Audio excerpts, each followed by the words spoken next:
Wesley had already made dozens of deliveries that night, going from house to house, almost on autopilot. It was just another routine shift amid the hectic life of someone who survives on odd delivery jobs. However, something about the last stop of the day felt different. He didn't know it yet, but that particular address would leave a knot in his stomach, a discomfort that would cling to his soul in a way he could never have predicted. As he parked in front of the house, he already sensed something was off. The street, eerily quiet, seemed to suffocate the atmosphere with an air of abandonment. What awaited him behind that door would change his life forever. When Wesley rang the doorbell, he heard light footsteps on the other side. The door opened slowly, revealing a child. But not just any child. What he saw made him freeze for a moment. Dylan, the boy who appeared before him, looked like a shadow of what he should be. His skin was incredibly pale, as if the sun hadn't touched him in weeks, and his eyes, oh, those eyes, carried a weight far too heavy for someone so young. He was terribly thin, almost skeletal, with arms so frail that Wesley had to blink a few times to make sure he was seeing correctly. The feeling that something was terribly wrong gripped him immediately. "Are you okay, kid?" Wesley's voice carried a concern he couldn't hide. The question came out automatically, but his heart already knew that whatever the answer, it wouldn't ease the unease he felt. Dylan, however, just shrugged, as if he was used to dealing with that kind of indifference. "Yes, everything's fine," he responded quickly and coldly, grabbing the food package without even looking at Wesley properly. And before Wesley could react, the door closed with a dull thud, leaving the delivery man standing there, with the cold night wind blowing against his face. For a moment, Wesley stood still, processing what had just happened. The image of Dylan wouldn't leave his mind, the fragility of that thin body, the expression of utter exhaustion, and the eyes, those lifeless eyes, like someone who had seen too much. The discomfort he felt began to grow inside him, making him look at the closed door with a sense of urgency. Something wasn't right in that house. Something screamed danger, but at the same time, it seemed to be wrapped in an unbearable cloak of silence. Wesley slowly returned to his car, but the feeling of alertness wouldn't leave him. As he started the engine, his mind was elsewhere, fixated on the image of the boy. How does someone let a child get to that state? He murmured to himself, the weight of responsibility starting to suffocate him. There was something about that boy that demanded attention, like a silent scream. He had delivered so many meals to so many families, but he had never felt anything like this before. There was no way to forget. Every detail of that encounter felt wrong, and he knew he had to do something about it, but he didn't know what. Or maybe he wasn't ready to admit what he knew he had to do. The drive home, usually automatic, felt endless this time. The dark and silent streets mirrored the whirlwind of thoughts in Wesley's head. Something tied him to that house. The atmosphere was gloomy, almost oppressive, as if it hid secrets that refused to be revealed. His stomach churned as he remembered the boy's expression. It was the look of someone who had already given up on expecting help, as if hunger and neglect were the only reality he knew. It was impossible to ignore what his instincts were telling him. That boy was in danger, and no one seemed to notice. That night was long and restless. Wesley tried to sleep, but the image of Dylan kept haunting him. What had he seen at that door? A child, yes, but something much more than that. A soul trapped in a life that clearly wasn't nourishing it. Not with food, not with love, not with the bare minimum of care. The clock moved slowly, but Wesley knew he couldn't just let this situation disappear from his mind. He needed to understand more, to find out what was really happening with that boy. The next day, Wesley woke up with his head still full of doubts. The memories of the previous night, of the encounter with Dylan, were fresh and vivid in his mind. The boy wouldn't leave his thoughts, and the feeling that something needed to be done only grew stronger. Unable to ignore the instinct telling him to return, Wesley decided to go back to that house once more. The day was bright, but the weight in his chest didn't lessen as he approached the residence. When he parked the car in front of the house, he took a deep breath and got out, feeling the tension increase with each step. He knocked on the door, and this time, instead of waiting in silence, he could hear faint noises on the other side. The door opened, and there was Dylan again, with the same tired look as before, but this time, something seemed different. "Hi, Dylan," Wesley said with a smile, trying to be reassuring, but the discomfort was palpable. "Are your parents around? I'd like to talk to them." Dylan hesitated for a moment, staring at the ground, before opening the door a little wider and saying, in a softer voice than Wesley expected, "They're not. Do you want to come in?" Wesley's surprise was immediate. Come in? He wasn't sure if he should, but Dylan's tone carried no threat or malice, just a kind of resignation. "All right," he said after a brief silence. The feeling that something very serious was happening in that house only intensified. As he crossed the threshold, Wesley was greeted by a sight that left him speechless. The living room was a mess. Clothes were strewn across the floor, furniture was out of place, and most alarmingly, there was no sign of food or any semblance of organization. It was as if the house had been abandoned by those who were supposed to take care of it. "Dylan?" Wesley began, trying to make sense of what he was seeing. "What's going on here? Where are your parents?" He couldn't hide the concern in his voice.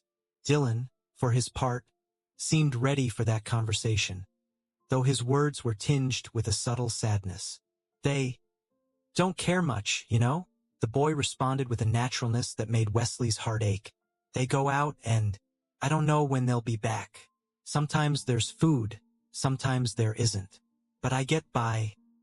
Shock overtook Wesley. He didn't know how to respond immediately. "You get by? What do you mean?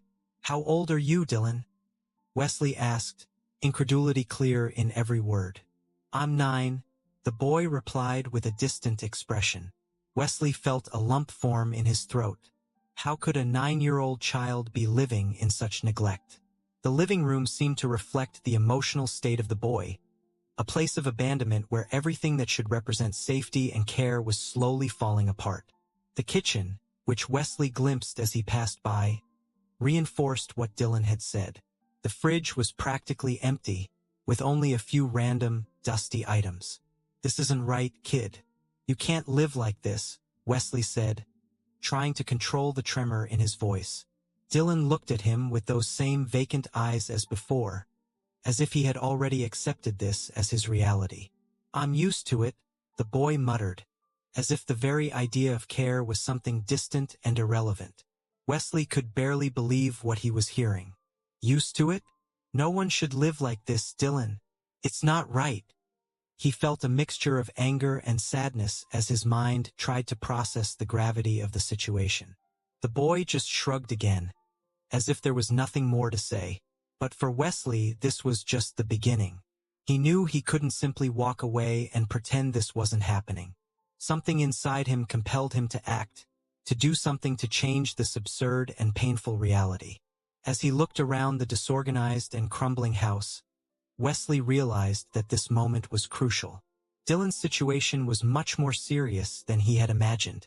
Extreme neglect, constant hunger, loneliness. Every detail revealed in that brief conversation made Wesley's heart tighten even more. He would need to make a decision, and quickly. Wesley was still processing what he had just heard from Dylan when the sound of a key turning in the lock snapped him back to reality. The front door opened abruptly, and 2 adults entered with heavy, clumsy steps. Derek and Sharon, Dylan's parents, arrived with exasperated expressions, as if simply being there was an inconvenience. When they saw Wesley standing in the living room, their eyes narrowed. "Who the hell are you?" Derek asked, his voice full of disdain, frowning as if he was already ready for a fight. Wesley straightened up, feeling the discomfort growing in his chest, but he knew he couldn't just leave without speaking. "My name is Wesley. I'm a food delivery guy. I came here yesterday, and today I came back to check on Dylan." The words came out calmly, but his heart was racing. He could feel the tension growing with each passing second, especially as he saw Sharon's expression harden. "Why are you inside my house?" she snapped, not even bothering to hide her irritation. She glanced quickly at Dylan, but she didn't seem like a concerned mother, just someone annoyed by something disrupting her comfort. "Look, I didn't mean to intrude, but when I came yesterday I saw Dylan. He didn't look well. And now, after seeing the house, I have to say I'm worried about him. There isn't enough food here, and the boy is clearly malnourished," Wesley explained, trying to keep his voice steady. But inside, he felt the weight of every word. He didn't know how the parents would react, but he had to try. He had to be the voice Dylan never had. Derek took a step forward, crossing his arms over his chest, and a dry laugh escaped his lips. "So now you're a doctor? Or maybe a social worker? Man, you don't even know us. You have no right to come in here and make accusations." The fury in Derek's eyes was evident, but Wesley didn't back down. He knew that, as risky as it was, he had to confront them. "I know it seems intrusive, but I'm not here to judge you. I just want to understand what's going on. Because honestly, Dylan needs help. He's weak, and he told me he sometimes goes without food." Wesley's words seemed to trigger an explosion. Sharon stepped forward, closing the distance between them. "Going without food? What are you insinuating, huh? We take care of him in our own way. He's our son, and you have nothing to do with this." Sharon's anger was so palpable that it seemed to fill the air, suffocating any room for argument. Wesley took a deep breath, trying to stay calm, but the situation was already spiraling out of control. "I'm not insinuating anything. I'm just saying that a child needs basic care, and he's not getting it." The tension in the room reached its peak. Derek strode forward with large steps, his face contorted in fury, and pointed a threatening finger in Wesley's direction. "You're going to leave my house now. Do you hear me? Before we have a real problem." His voice was a muffled shout, the kind of threat that makes your blood run faster in your veins. Sharon stood by her husband's side, as if they were ready to throw Wesley out by force if necessary. But before any action could be taken, something shocking happened. In the middle of that atmosphere, thick with hatred and resentment, Dylan, who had been silently watching until then, stepped forward, his eyes rolling back, and he collapsed to the floor with a dull thud. The fainting was so sudden that it took Wesley a second to process what had happened. "Dylan!" Wesley's shout was immediate, and he rushed to the boy, kneeling beside him. "Dylan, can you hear me? Stay with me. Kid." Wesley's voice was filled with desperation as he tried to wake the boy, shaking him gently. Dylan's skin was cold, and he showed no sign of returning to consciousness. Dylan's parents were momentarily frozen, as if they didn't know how to react. Sharon brought her hand to her mouth, her eyes wide with shock, but Derek still seemed to be in denial. "He's just tired. It's nothing serious. He's fainted before.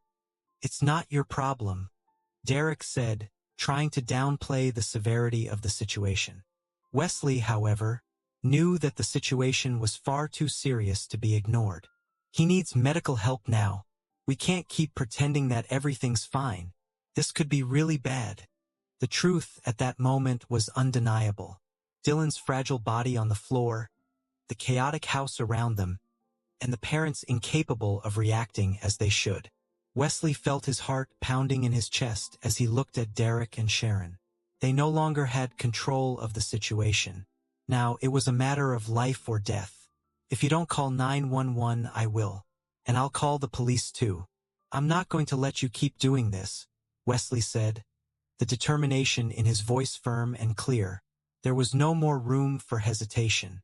Dylan's well-being was above everything else. The tension was suffocating, and Wesley knew that the situation was about to explode. Every second that passed felt like an eternity. The boy on the floor was living proof that something was very wrong in that house, and Wesley wasn't going to leave without doing something about it. The desperation in Wesley's chest grew as he looked at Dylan's inert body on the floor. There was no more time to waste. Without waiting for a response from Derek or Sharon, he pulled his phone from his pocket with trembling hands and dialed 911. "I need an ambulance now," he said, his voice strained with urgency. "It's a child. He fainted. He's in very serious condition." The tension in the room was palpable, but he kept as calm as possible, even though the anguish was clearly written on his face. As Wesley spoke on the phone, Sharon finally started to show signs of panic. "He'll be okay, won't he? He always recovers," she mumbled, as if trying to convince herself more than anyone else. Derek, on the other hand, remained immobile, arms crossed and his face hardened, still unwilling to accept the gravity of the situation. Wesley ignored both of them, focusing on what was most important at that moment: saving Dylan. Every second without medical attention felt like an eternity, and the growing guilt of not having done something sooner gnawed at his thoughts. In a matter of minutes, which felt like hours, the distant sound of sirens filled the air. Wesley felt a brief but intense relief as he heard the sound of the approaching ambulance. He kept his eyes fixed on Dylan, lightly touching his shoulder in the hope that any sign of consciousness would emerge. "Everything's gonna be okay, kid.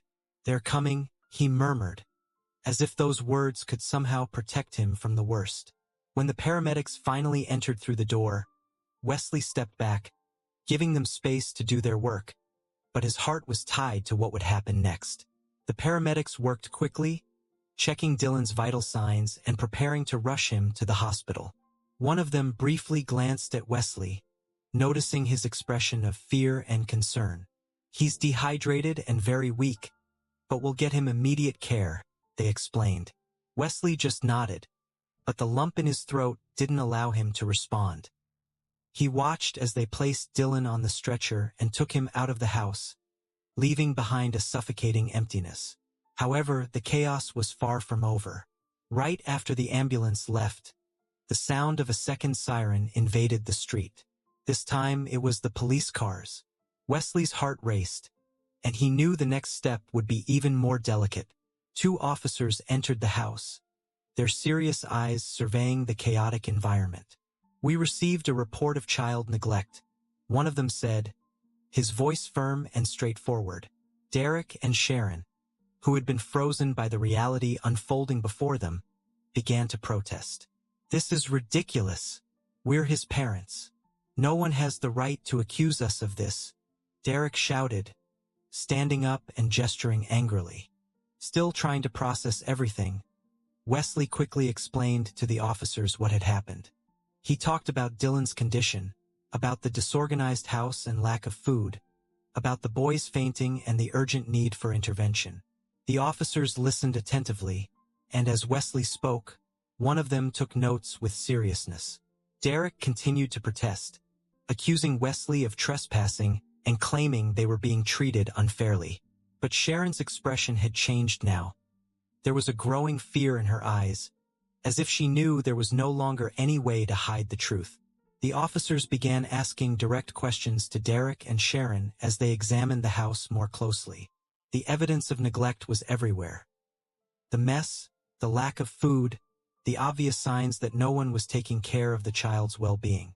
Derek refused to cooperate, shouting that it was all a farce, but Sharon, visibly shaken, began muttering excuses, unable to maintain control of the situation. "We were busy.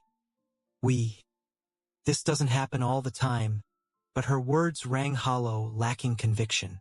As the scene unfolded, Wesley remained silent, watching what seemed to be the inevitable downfall of the 2 people who had somehow allowed their son to reach such a critical point. "You are under arrest for suspected child neglect," one of the officers declared, placing handcuffs on Derek while the other did the same with Sharon. Derek's protest echoed through the room, but there was nothing more he could say. The officers led them out of the house, leaving Wesley alone for a moment, breathing heavily in the chaos that seemed to have finally found some kind of order. Seeing the police take Derek and Sharon away, Wesley felt a mix of emotions. There was relief in knowing that Dylan was on his way to getting the care he so desperately needed, but also a deep sadness for everything the boy had gone through. He knew this was just the beginning. The system was now involved, and there were no guarantees of how things would unfold from here. But one thing was certain: Wesley wouldn't let Dylan go through this alone. Without thinking much, he got into his car and followed the ambulance to the hospital. The flashing lights reflected in the rearview mirror as he drove, his mind a whirlwind of thoughts. How had it come to this?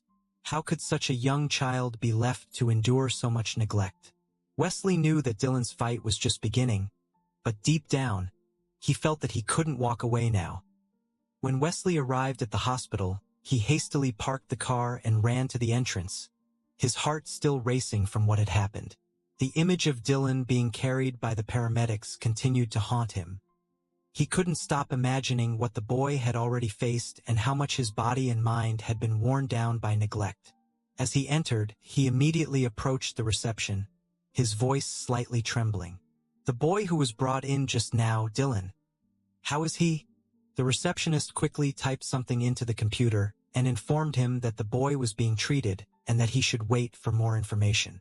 Wesley sat in the waiting room, anxiety eating away at every fiber of his being. The hospital had that characteristic smell of disinfectant and the constant sound of hurried footsteps and muffled conversations. He couldn't shake the feeling of helplessness that surrounded him as he waited for news. Amidst that agonizing wait, flashes of the moments in Dylan's house returned to his mind. He thought about the boy lying on the stretcher, so fragile, so vulnerable. What would happen from here? He had done what he could, but would it be enough? After what felt like hours, a doctor finally approached, his expression serious but slightly reassuring. "Are you responsible for Dylan?" Wesley hesitated for a moment before answering, knowing that, technically, he wasn't, but feeling more connected to Dylan than he had ever imagined. I'm here for him. How is he?" The doctor took a deep breath before responding. "Dylan was extremely malnourished, but we managed to stabilize him. He will need time to recover physically. However, what worries us most is his emotional state.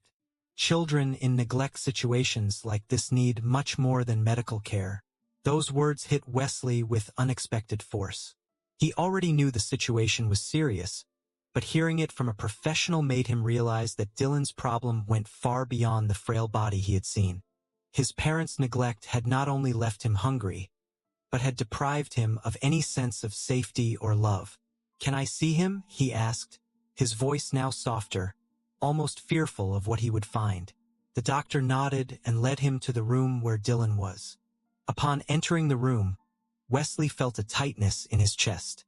Dylan was lying in a hospital bed, with tubes attached to his body.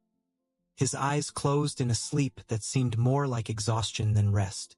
The room was silent, except for the faint sound of the machines monitoring his vital signs. Wesley approached slowly, feeling a wave of emotions wash over him. The boy he barely knew but already cared for so much seemed so small in that bed, so lost in his own world. "Hey, kid, you're going to be okay," he murmured, almost to himself, feeling that, somehow, he needed to say it out loud. In the hours that followed, Wesley decided he wouldn't leave. He would wait, stay by Dylan's side, even if it was just to be a silent presence. As the visits became frequent, he began to notice small signs of recovery. Dylan woke up more often, still weak, but he started to recognize Wesley. The conversations were short at first. "Are you hungry?" Wesley would ask, trying to keep the interaction simple. "A little," Dylan would reply in a weak voice, but at least he was responding. And for Wesley, that was already progress. As the days passed, Wesley realized something that deeply moved him. Dylan was emotionally isolated. It was as if he had built an invisible barrier around himself to protect himself from further disappointment.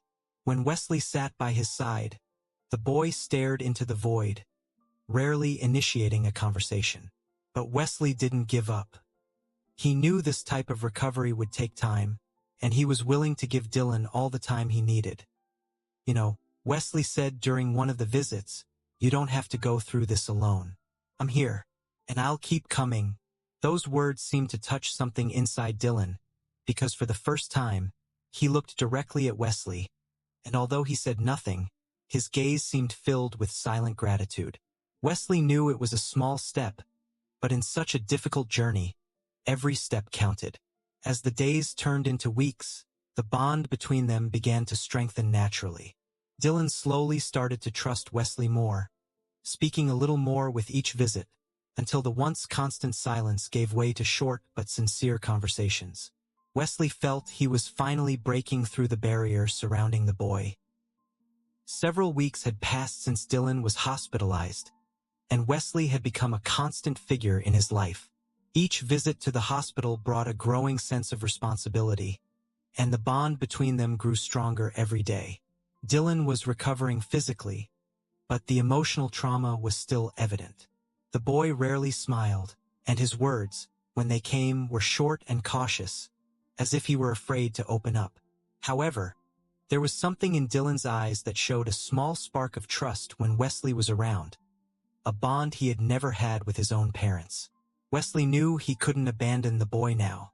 During one of the visits, while waiting for another moment by Dylan's side, Wesley was called by a social worker. He followed her into a private room, where she greeted him with a look of apprehension. "Wesley, we need to talk about Dylan's future," she began, her voice soft but filled with a seriousness that made Wesley's heart race. He knew this conversation would be important, but he wasn't prepared for what would come next. Dylan's parents are facing severe neglect charges, and he cannot go back home with them. The question now is, where will he go? The question hung in the air, and Wesley felt the weight of the situation press down on him. "Does Dylan have any close relatives who can take care of him?" he asked, though deep down, he knew the answer. The social worker shook her head slowly. "No, and the situation is complicated. We know you've developed a strong bond with him, and we'd like to know if you would consider becoming Dylan's temporary guardian until we can find a permanent solution." The impact of the proposal left Wesley momentarily speechless. He, a food delivery man, was being asked to become temporarily responsible for a child. A wave of uncertainty washed over him. Was he prepared for such a responsibility? Could he care for Dylan in the way he truly needed? I don't know," he replied honestly, his voice filled with doubt. "I want to help, of course, but am I the right person for this? I barely know what I'm doing with my own life." He hadn't expected to be put in such a decisive position. The idea of being Dylan's guardian was frightening, but at the same time, a part of him couldn't shake the feeling that maybe he was the only person willing to do it. The social worker, understanding, gave him a moment to absorb the information before continuing. "We know this is a big decision, Wesley, and you don't need to answer right now. But at this moment, Dylan needs a stable home, someone who truly cares for him. And from what we've seen, you've already shown that care. Temporary custody isn't a permanent commitment, but it would ensure that he has someone to rely on during this transition period." Wesley remained silent for a few moments, the proposal echoing in his mind. He looked out the window of the room, trying to find some clarity in the confusion of feelings flooding him. His instinct screamed that he should do something, that Dylan had already been through too much, and that abandoning him now would be repeating the pattern of neglect the boy knew so well. He had seen the pain in Dylan's eyes, and he knew that if someone didn't act soon, the boy could be lost for good. But still, the doubt lingered. Would he be enough? Could he offer what Dylan really needed? After a few minutes of silent reflection, Wesley raised his gaze, now with a mix of determination and fear. "I need to think about this," he said sincerely. "I can't make this decision impulsively, but I care a lot about Dylan, and the last thing I want is for him to suffer more." The social worker nodded, fully understanding Wesley's reservations. "Of course, Wesley, take all the time you need. We know this is a difficult decision." In the days that followed, Wesley couldn't think of anything but the proposal. Every visit to the hospital, every moment spent with Dylan, made him realize how much he had connected with the boy. The child, for his part, was beginning to open up, timidly but genuinely. "You're going to keep coming, right?"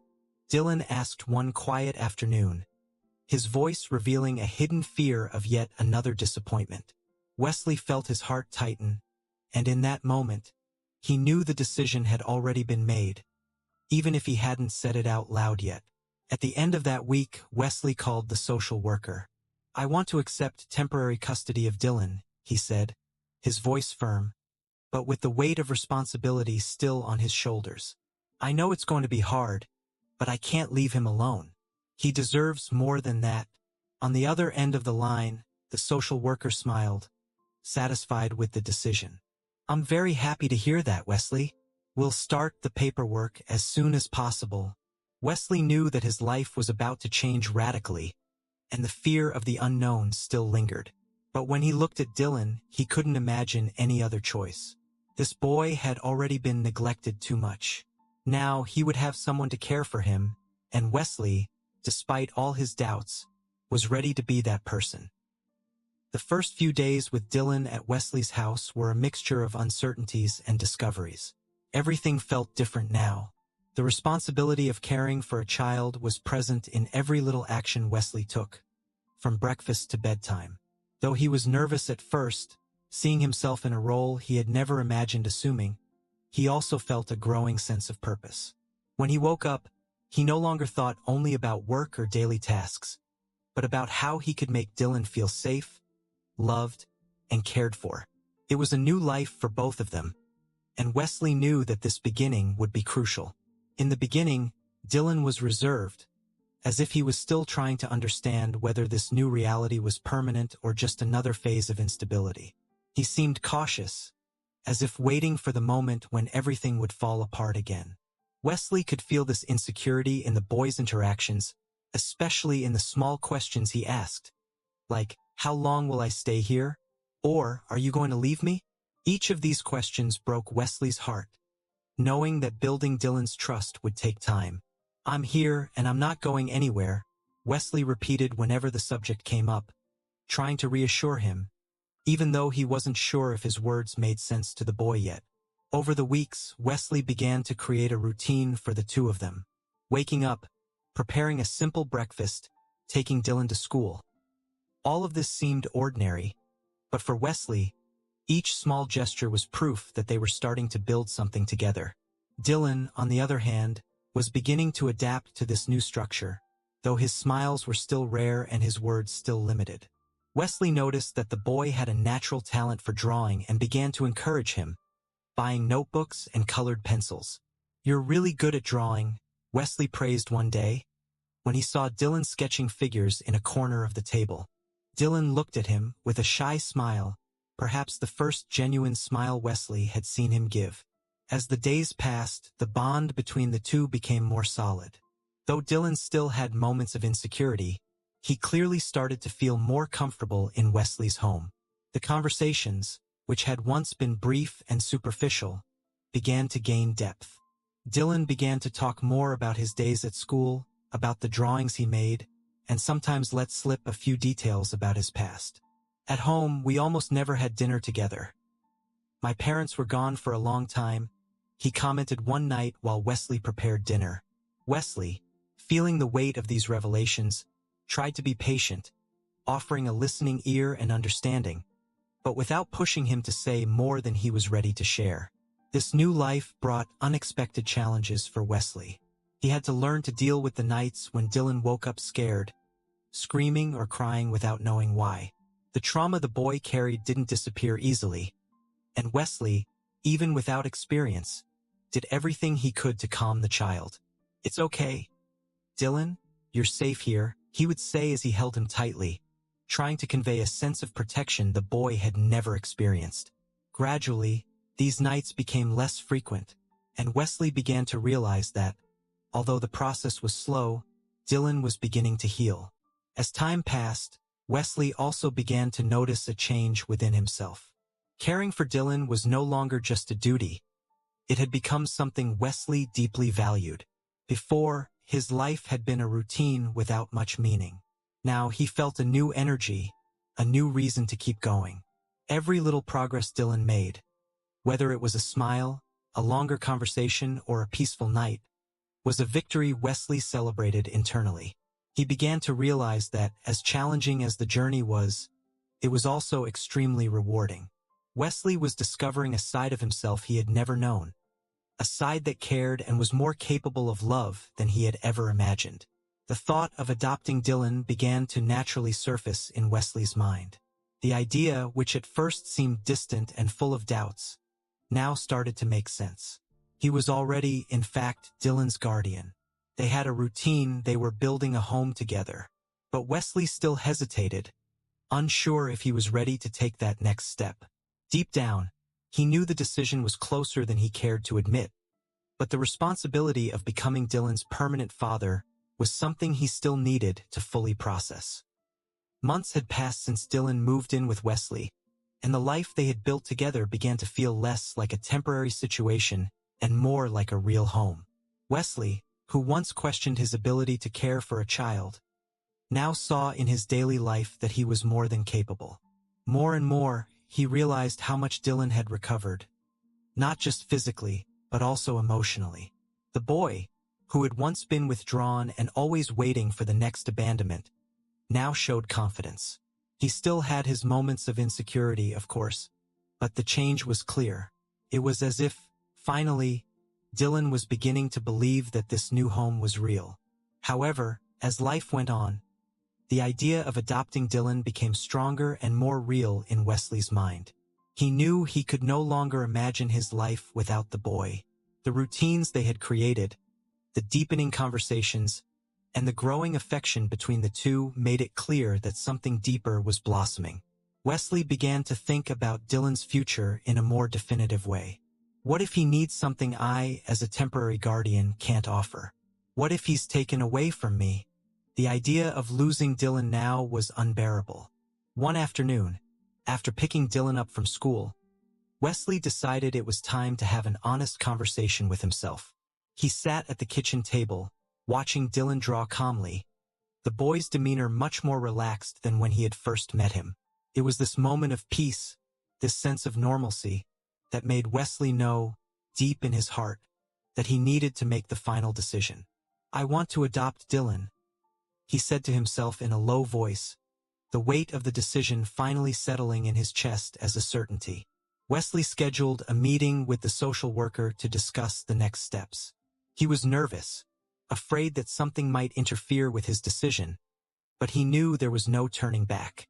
When he arrived at the social worker's office, she greeted him with a warm smile, already knowing the reason for his visit. "So, Wesley, how are things with Dylan?" she asked, already guessing that something important would come from that conversation. Wesley took a deep breath, looking her in the eye with firmness. "I want to adopt Dylan. I can't imagine my life without him anymore, and I know he needs a permanent home. I want that home to be mine." The words came out with a clarity that even surprised Wesley. The social worker, for her part, seemed moved by the statement. "I'm so happy to hear that, Wesley. We knew that you and Dylan had formed a strong bond, and he really needs that security. We'll start the legal process as soon as possible." The relief that washed over Wesley was immediate, but it was soon mixed with anxiety about how Dylan would react to the news. He knew the boy still carried deep traumas and might be afraid to believe that something like this could be forever. When Wesley returned home that day, he knew he would need to talk to Dylan about the decision. It was a delicate conversation, and he didn't want to pressure him or create expectations that the boy couldn't process. That evening, while they were having dinner together, Wesley took a deep breath and decided it was the right time. "Dylan," he began, looking at the boy who now felt more like a son than anything else, "I've been thinking a lot lately, and I need to tell you something important." Dylan looked at him with curiosity, but with a slight trace of nervousness in his eyes. "I want you to know that I'd like to adopt you, Dylan. I want you to have a permanent home, a place where you know you're loved and cared for, forever. What do you think about that?" The room seemed to fall into total silence as Dylan processed the words. The boy remained quiet for a few seconds, as if trying to understand what it all meant. His eyes, however, began to shine, and he looked at Wesley with a mixture of surprise and hope. You want me to stay here forever?" he asked, his voice slightly trembling, as if he still had difficulty believing it. Wesley leaned forward a little, his heart racing. "Yes, Dylan. I want this to be your home. Forever. I want to be your family." Dylan didn't say anything immediately, but then, Slowly, a shy smile began to form on his lips. A smile Wesley had never seen before. A smile of true happiness. Without saying another word, Dylan simply stood up and hugged him. The silent gesture, yet powerful, said more than any words could. The days that followed were filled with legal paperwork and meetings, but Wesley felt that with each step overcome, he and Dylan were getting closer to the conclusion of their journey. The adoption process was long, but Wesley was ready for every obstacle, knowing that, in the end, it would all be worth it. More than anything else, he was looking forward to the day when Dylan would legally be his son. But deep down, he knew that the boy was already part of his life, and that nothing could separate them now. When the process was finally completed, Wesley felt an indescribable relief and joy. As he signed the papers, he knew that this decision would change both their lives forever. Dylan, who had entered his life unexpectedly, was now officially his son. For Wesley, it was the beginning of a new life, and for Dylan, it was the start of a new chance. A chance to be loved, protected, and finally to be part of a real family. The story of Wesley and Dylan shows us how love and responsibility can transform lives. Wesley, who started as just a concerned delivery man, ended up becoming the father figure that Dylan so desperately needed. This journey, full of challenges and difficult decisions, reminds us of the power of human actions to heal deep wounds, and how the simple act of caring can create new beginnings. Now, I invite you to reflect. How would you react if you had the chance to change someone's life?